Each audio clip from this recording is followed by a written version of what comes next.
Iran's military is threatening to escalate attacks against the United States and Israel. In a statement carried on state television, an army spokesperson said the war would continue until the humiliation and surrender of its enemies. In continuation of the heavy and severe blows you have received so far, expect even stronger and await our more crushing and more destructive actions. The facilities you have targeted so far are insignificant, and our strategic military production takes place in locations of which you have absolutely no knowledge and which you will never be able to reach. Now, Tohid Asadi joins us live from Tehran. It's the obvious question, but I have to ask it. How has Trump's speech been received in Iran? Very obviously, Iranians are having several considerations when it comes to this recent statement from the U.S. President Donald Trump. And the first obvious point in that regard is actually the very fact that they are used to dancing with the same old tune when it comes to this threatening rhetoric by the U.S. president, not only from the very beginning of this war, but also from the very day one of his previous administration. They are very much familiar with this threatening language, and this is part of that. The other part is actually sort of ambiguity that could be perceived here in Tehran after this recent speech by the U.S. president. It seems that he has no plan, or he is trying to keep a sort of a strategic ambiguity.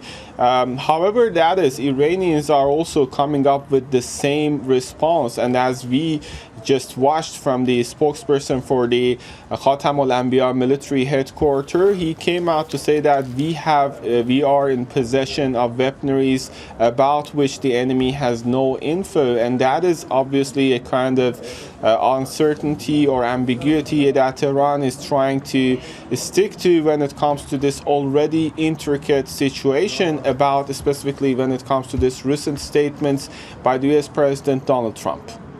Tohid, there have been, even as that speech was taking place, strikes against Iran. Just bring us up to date. Yes, indeed. This is now more than 1 month that we are witnessing the continued nature of a sustained campaign of airstrikes targeting different locations.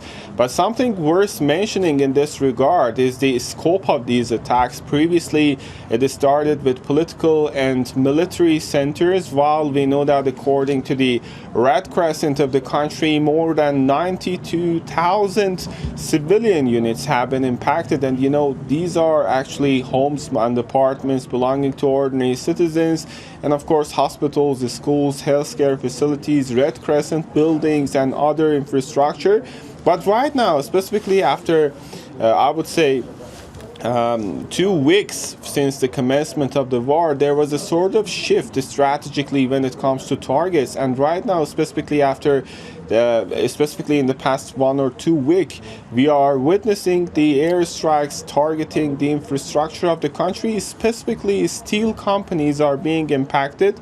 We know that in Fulad Mubarakeh, one of the most important steel companies, attacks have resulted in the several production units of the company to be actually stopped from the process of production. And we know that it is critically important, not just when it comes to exports, but also when it comes to the other interrelated industries to steel industry. And we know that pharmaceutical companies have been impacted. We know that oil depots, oil-related infrastructure, and more importantly, now there are discussions revolving around the potentiality of attacks on the power plants and electricity infrastructures, which is creating a lot of anxiety when it comes to very ordinary citizens in Iran.